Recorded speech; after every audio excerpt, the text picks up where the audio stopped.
Hey friends, it's me, Erin, your friendly neighborhood energy alchemist. And I feel like I really need to come on here and share the insight I received in meditation this morning. This is not something I do very often. I did it the other day and I'm doing it again today, and it truthfully feels bizarre, but I'm gonna do it. This is me learning to live on purpose. I talked a little bit about it in my morning video, but I think I need to do it again.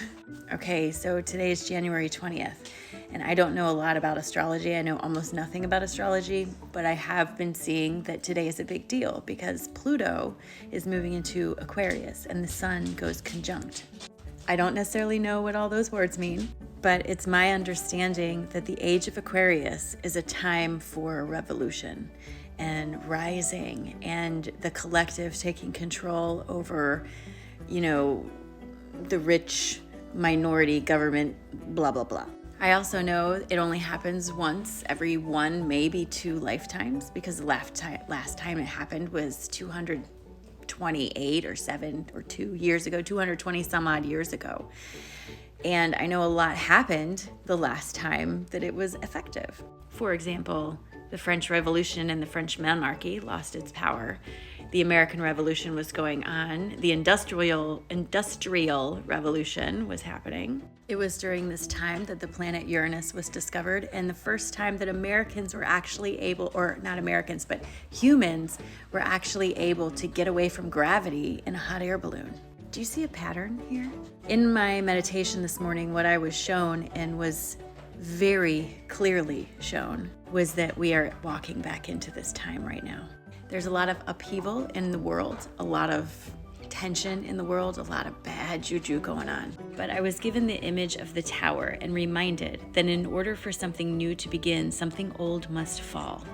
And while it may feel disruptive and uncomfortable and scary and all those things, it's leading us somewhere better. It's not going to happen overnight, but I do feel like this is the time for large institutions to completely be revolutionized, to change, like banking systems and the way our government works and disclosure and all the stuff.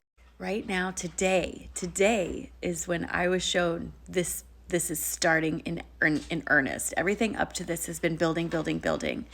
Mother Earth is giving birth. She's rising. We are all rising. That's why we as spiritual teachers have been pushing the idea of needing to live on purpose. I'm sorry, my dog is so loud with eating his food right now. Like what the actual hell? Because these institutions and stuff are going to change and things are going to be unknown, they're going to feel scary. That's why we've been encouraged to really start building our lives, start living on purpose, making the choices to move towards things that feel better, not necessarily look better. You understand what I'm saying? Here's the perfect example. My whole life, I was under the assumption that when you have an office with your name on the door and your diploma behind you, that you've made it. You're at the top of your game. It's going to be the best ever. It's going to be the best ever. And so for 25 years, I worked really hard. Long weekends, long nights, extra education.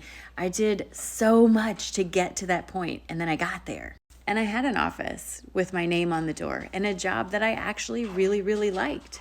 People I worked with were innovative and creative, and I had fun and all the stuff that I thought I wanted.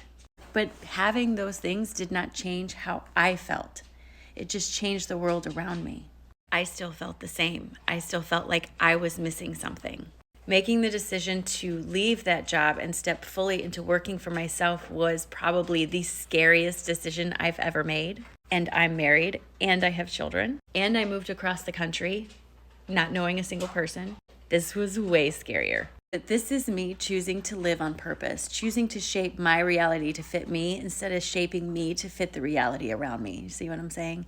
And in my vision today, the last thing I was shown was a wave.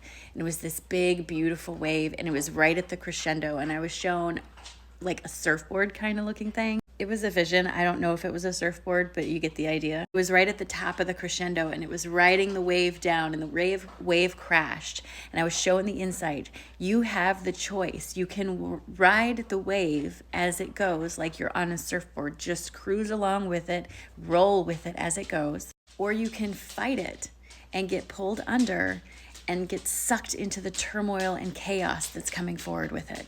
It's up to you.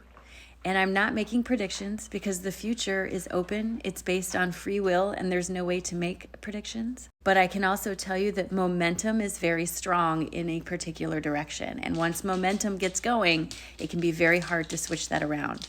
And while I do think that these changes will be disruptive and scary, and we're going to need to pull together and really look within, I do 1000% understand and fully believe with every ounce of me that it's for the better, that it's leading us to a better time.